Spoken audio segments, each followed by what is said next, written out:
sambung lagi bahagian fungsian pemasaran. Bahagian fungsian pemasaran ini biasanya digunakan untuk kita mewujudkan permintaan pelanggan. Kita mau menarik minat pelanggan supaya beli kita punya hasil jualan ataupun perkhidmatan kita. Untuk bahagian fungsian pemasaran, Anda perlu tahu apakah agensi di bawah bahagian fungsian pemasaran ini untuk membantu para peniaga, khususnya untuk membantu mereka menyebar luas produk, memperluaskan pasaran. Agensi yang pertama yang membantu usaha-usahawan kecil yang terlibat dalam bidang pertanian ialah contohnya FAMA.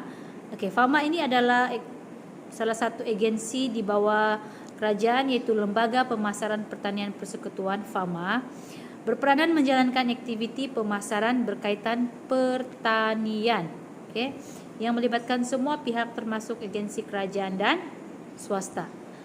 Ringkasan peranan fungsian pemasaran ini ialah mengemaskini dan mempromosikan barangan atau perkhidmatan yang ditawarkan dalam pemasaran. Jadi kalau ada ibu bapa kamu yang sekarang ini musim MCO tidak dapat pasarkan hasil pertanian, bolehlah berhubung dengan agensi ini bagaimana untuk membantu mereka menjual produk pertanian dengan cara membantu memasarkan produk.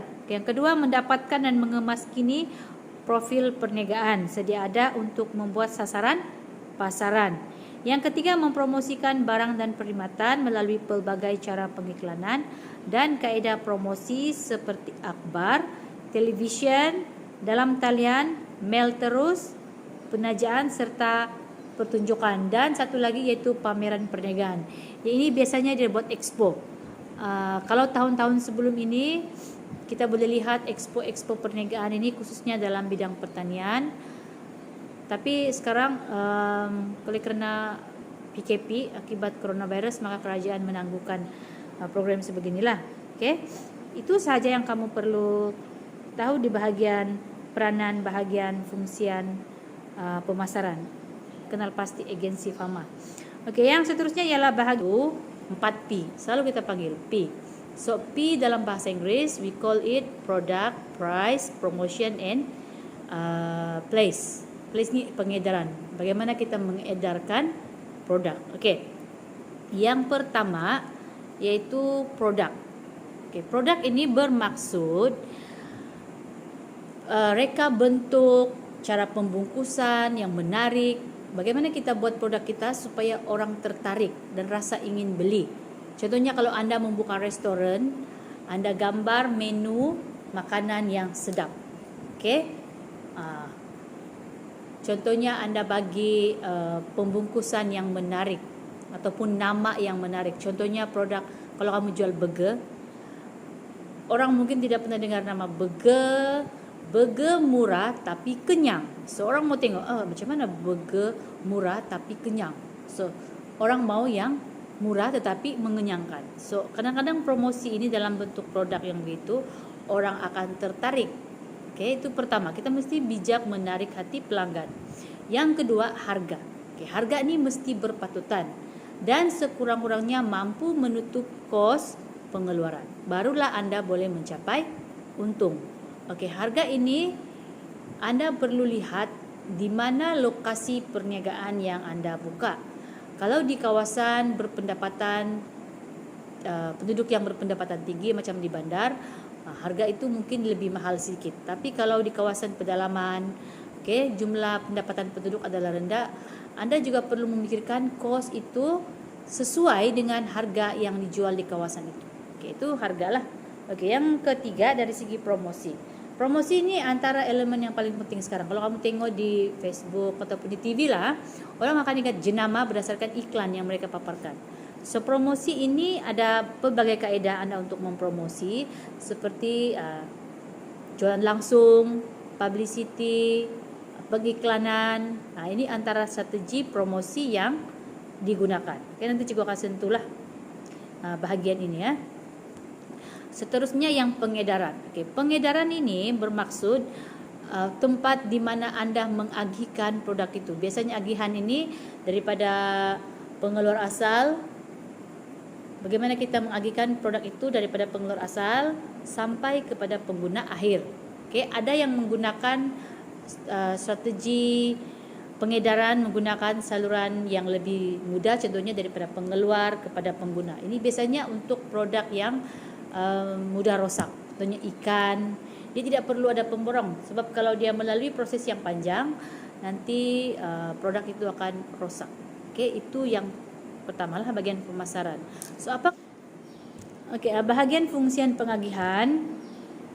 Bahagian fungsian pengagihan ni biasanya orang sering kali mengaitkan dia dalam aspek bagaimana barangan itu daripada pihak pengeluar sampai kepada pengguna akhir. Ini pengagihan. Bagaimana kita mengagihkan barangan daripada pengeluar sampai kepada pengguna akhir. Contohnya macam jam yang cikgu pakai ini.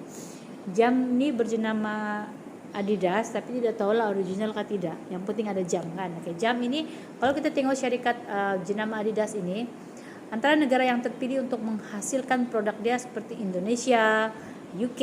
Jadi bagaimana barangan mereka ini boleh sampai ke seluruh dunia. Macam kita sampai di Kota Marudu kan. Okey, macam jam ini cikgu beli di Kota Kinabalu. So bagaimana jam ini boleh sampai melalui fungsian pengagihan. Kalau sekarang dia banyak digunakan dalam e-dagang seperti Shopee, Lazada, okay, 11 Street. Okay, fungsian pengagihan ini sangat penting sebab dia bagaimana proses penghantaran, pengangkutan barangan untuk sampai kepada pengguna. Okay, lagi-lagi sekarang ni musim MCO, masyarakat lebih berhati-hati untuk keluar membeli bela. Jadi mereka memilih platform secara atas talian untuk membeli. Sebab boleh dihantar sampai ke rumah pelanggan barangan yang dibeli ya. Baiklah, okay. Untuk tujuan bahagian fungsian pengagihan dibentuk untuk memastikan setiap barang yang dikeluarkan dapat diterima oleh pengguna mengikut tempat dan masa yang betul. Selain itu, bahagian ini juga perlu memastikan pemilihan setiap saluran agihan perlu bersesuaian dengan jenis barang yang hendak dipasarkan. Bahagian ini juga akan memastikan pengangkutan yang digunakan juga bersesuaian dengan barang yang hendak diagihkan. Sebab kalau tidak sesuai, dia hanya membazir masa. Contohnya lah, kalau barangan seperti yang besar, kapal terbang, tidak boleh diangkut guna lori kan. So dia ada pengangkutan khas. Okay, mungkin pengangkutan udara. Okay. Jadi apakah peranan di bahagian fungsian pengagihan? Fungsian pengagihan ini berperanan untuk memastikan barang yang disimpan berada dalam keadaan baik. Ini maksudnya pengagihan ini dia mesti mempunyai gudang. Sebab barangan itu sebelum siap dihantar kepada pelanggan, dia perlu disimpan dalam satu bangunan yang selamat. Biasanya kita panggil tempat penyimpanan stok. Stok ini perlu dijaga dengan baik, perlu disimpan supaya tidak kena hujan, tidak mengalami kerosakan. Jadi bagian fungsian ini melibatkan aktiviti seperti pengumpulan, pengangkutan dan pengedaran barang. Terdapat dokumen yang digunakan dalam bahagian fungsian pengagihan. Contohnya dokumen penghantaran, dan perlu ada jadual pergerakan kenderaan agar masalah proses pengagihan itu dapat diatasi. Bila ada jadual yang telah diatur dengan baik, masalah kelewatan atau kesilapan penghantaran boleh diatasi. Itulah peranan bahagian fungsian pengagihan. Jadi ada 4 saluran agihan, iaitu yang pertama, saluran pertama iaitu pengeluar kepada pengguna. Okey, untuk saluran ini dipanggil saluran pemasaran langsung, di mana tidak melibatkan orang tengah ataupun pemborong. Pengeluar akan memasarkan barang secara terus kepada pengguna akhir. Jadi maksudnya tidak perlu orang tengah. Biasanya ini sesuai untuk barangan yang mudah rosak, tidak tahan lama ataupun perkhidmatan yang digunakan. Contohnya, barang yang tidak tahan lama ini seperti barangan pertanian, barangan perikanan macam ikan, daging ayam, peternakan pun tidak sesuai untuk menggunakan saluran melibatkan orang tengah sebab nanti dia cepat rosak. Barangan bernilai tinggi seperti emas, berlian, kapal terbang, dan juga barangan tempahan khas seperti pakaian ataupun perkhidmatan profesional seperti dokter, guaman, dan pusat-pusat tuition juga kita menggunakan jenis saluran agihan ini. Yang kedua ialah saluran kedua, pengeluar peruncit pengguna. Untuk saluran ini dia hanya melibatkan satu orang tengah sahaja, yaitu peruncit. Jenis barangan yang sesuai di sini ialah barangan yang melibatkan khidmat nasihat pakar dan barang tahan lama. Contohnya barangan seperti kosmetik, tayar, alat elektrik dan pakaian. Kalau kosmetik ini kita ambil contoh barangan macam Mary Kay. Mary Kay memerlukan kepakaran. Penjual-penjual Mary Kay kadang perlu kepakaran kan, kadang perlu cek wajah, kulit, jenis kulit pengguna sebelum mereka menjual kepada pelanggan masing-masing. Jadi mereka tidak melibatkan pemborong. Dari pihak pengeluar Mary Kay dari mana? Dari Korea kah? Cikgu pun tidak tahu. Rasa-rasanya lah. Lepas tu mereka mempunyai orang panggil apa? Stokis kah ataupun ejen, bukan ejen. Mereka yang melibatkan diri dalam bidang kosmetik ni mereka dilantik dan mereka jual kepada pelanggan. Itu kosmetik. Begitu juga dengan alat elektrik. Contohnya kalau kamu tengok Coach Memot ada di Kota Marudu. Ini pusat barangan elektrik. Antara jenama yang ada di sini macam jenama Kin, jenama Panasonic. So Panasonic Kin adalah sebuah pengeluar elektrik. Jadi Coach Memot ini dipanggil sebagai peruncit dan pelanggan akan datang ke kedai mereka untuk membeli. So ini sesuai untuk saluran yang kedua, yaitu pengeluar peruncit kepada pengguna. Yang seterusnya ialah pengeluar sebelum itu lupa cikgu begitu. Antara lain yang sesuai untuk saluran pengeluar peruncit pengguna ialah kosmetik, tayar, barangan elektrik dan juga pakaian. Pakaian ini yang ada jenama yang perlu berlesen lah, macam contohnya jenama Adidas, pakaian-pakaian yang berjenama seperti Nike. Yang ketiga ialah saluran pengeluar, pemborong, peruncit, pengguna. Ini ada 4 pihak yang terlibat. Saluran ini mengandungi 2 pihak pengantara, yaitu pemborong dan peruncit, barulah sampai kepada pengguna. Kita ambil contoh barangan ini ialah seperti beras yang memerlukan pembelian secara pukal daripada pengeluar, dan mereka menjual barangan itu secara pukal kepada peruncit mengikut kuantiti yang diperlukan oleh pelanggan. Apabila sampai di pihak peruncit, kalau kamu pergi di survey di Mili Mewah, Anda boleh lihat beras dijual dalam bentuk 5 kilo, 10 kilo. Kenapa dijual begitu? Supaya pelanggan yang membeli akan mudah untuk membawa balik. So barangan ini juga bersifat tahan lama, jadi dia tidak akan cepat rosak. So ini sesuai untuk barangan keperluan harian, yaitu pengeluar, yaitu mereka yang mengeluarkan produk tersebut. Kemudian ada 2 pengantara, yaitu pemborong, peruncit, baru sampai kepada pelanggan. Dan yang terakhir ialah pengeluar, peruncit, pengeluar, ejen, peruncit dan pengguna. Untuk saluran ini kita melibatkan ejen yang telah dilantik untuk memasarkan barangnya kepada peruncit, di mana pengeluar akan membekalkan barang kepada ejen untuk diagihkan kepada peruncit. Maksudnya di sini ejen itu mesti memiliki lesen khas untuk menjual produk. Jadi barang ini yang berjenama buku dan juga majalah. Contohnya kalau di Kota Marudu kita ada kedai buku Pandai.